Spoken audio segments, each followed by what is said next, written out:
నమస్తే, నేను Vamshi. Welcome to I news.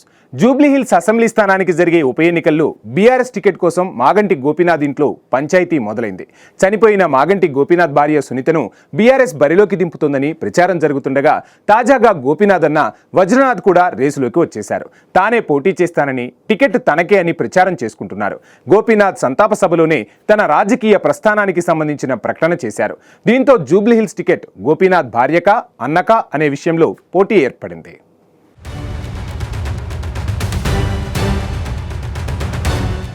Jubilee Hills assembly స్థానం నుంచి 3 సార్లు ఎమ్మెల్యేగా గెలిచిన మాగంటి గోపీనాథ్ మరణంతో ఉప ఎన్నిక అనివార్యమైంది. గోపీనాథ్ చనిపోయిన తొలి రోజుల్లో పోటీకి కుటుంబ సభ్యులు విముఖంగా ఉన్నారనే ప్రచారం జరిగింది. కానీ రోజులు గడుస్తున్న కొద్దీ పరిస్థితుల్లో మార్పు వచ్చింది. గోపీనాథ్ కు భార్య సునీతతో పాటు కొడుకున్నారు. అయితే కొడుకు 25 ఏళ్లలోపు వయసే ఉండడంతో పోటీకి అనర్హుడు. భార్య సునీతను పోటీ చేయించడానికి బీఆర్ఎస్ సిద్ధమైనట్లు వార్తలొచ్చాయి. అయితే ఇప్పుడు గోపీనాథ్ అన్న వజ్రనాథ్ తెర మీదకొచ్చారు.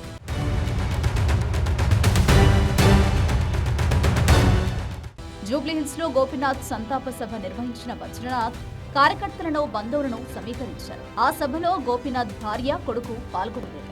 అన్న వజ్రనాథ్ ఆధ్వర్యంలో జరిగిన సభలో తల్లి మహానంద కుమారి పాల్గొన్నారు. ఈ సభలోనే వజ్రనాథ్ రాజకీయ ప్రకటన చేశారు. గోపీనాథ్ మరణంతో ఖాళీ అయిన జూబ్లీహిల్స్ స్థానంలో తాను పోటీ చేస్తానని ప్రకటించారు. కార్యకర్తలకు అండగా ఉంటానని చెప్పారు. తాను గోపీనాథ్ మొదటి నుంచి కలిసిమెలిసి ఉన్నామని, గోపీనాథ్ కు రాజకీయంగా కూడా సహకరించానని చెప్పుకొచ్చారు.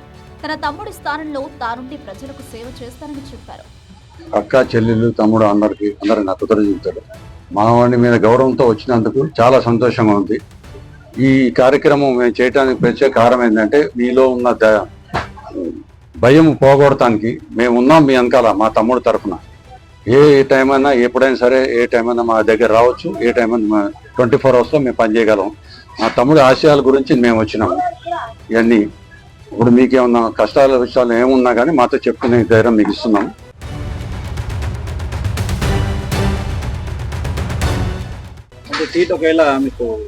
ఎవరికి వచ్చిన అధిష్టానం ఎవరు చెప్తే కేసీఆర్, కేటీఆర్ గారిని, హరీష్ రావు గారు కానీ, పోవాడు అజయ్ గారు, భాస్కర్ రావు ఎవరు చెప్తే వాళ్ళకి మేము చేయడానికి రెడీ ఉన్నాం. మీడియాలో రకరకాలుగా వార్తలు వస్తున్నాయి. బీఆర్ఎస్ లో కనీసం 4 నుంచి 5 పోటీలు ఉన్నారు. ఉండొచ్చు. అయితే ఆ దాంట్లో కూడా మీ వదిన గారి పేరు ఉంది, మీ పేరు, ఇద్దరు కూడా పేరు ఉంది. అయితే ఒకవేళ వదిన గారికి టికెట్ కేటాయిస్తే మీరు వాళ్ళకి మద్దతు తెలుస్తారా? వదిన కాదు, నా మరదలు.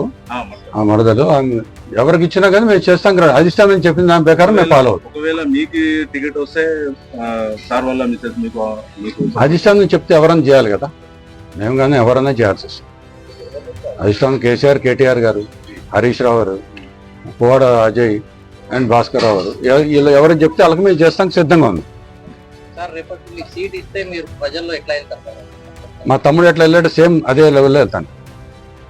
దివంగత మాగంటి గారు ఇద్దరి మధ్యలో గాలి కూడా ఉండేది కాదు. ఇద్దరి మధ్యలో గాలి కూడా దూరేది కాదు. అట్లా ఉండేవాళ్ళని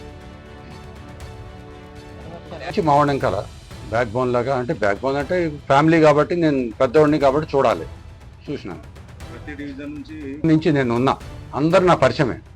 అందరు నా తమ్ముళ్ళు, అన్నలు అందరూ నాకు పరిచయమే. నేను వాళ్ళకి గ్యాప్ అంటే ఎక్కువ నేను డీల్ చేయలేదు కాబట్టి, మావాడు ద్వారా నేను వాళ్ళతో చేసిన కాబట్టి నాకు పరిచయం ఉంది. నేను వాళ్ళతో కంటిన్యూ అవుతా. అదేం లేదు. చేస్తాను లేదో డౌటే. అంత చేసిన మావాడు. కానీ నేను చేయడానికి 100% ట్రై చేస్తా. ఆయనకంటే ఒక స్టెప్ ఎక్కువ వేయాలని చూస్తా, కానీ తక్కువ కాదు.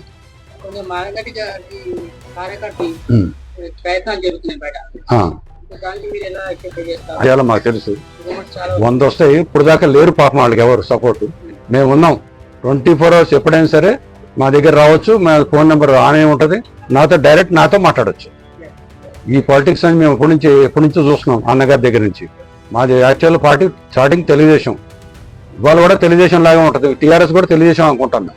ఉన్న మా తమ్ముడు తరఫున వాళ్ళు ఎట్ట చేశాడో, మా బ్రదర్ ఎట్ట చేసిండో అదే టైంలో ఎమ్మెల్యే గారు ఎట్ట చేశాడో దానికంటే ఒక స్టెప్ ఎక్కువ చేయాలని ట్రై చేస్తాను.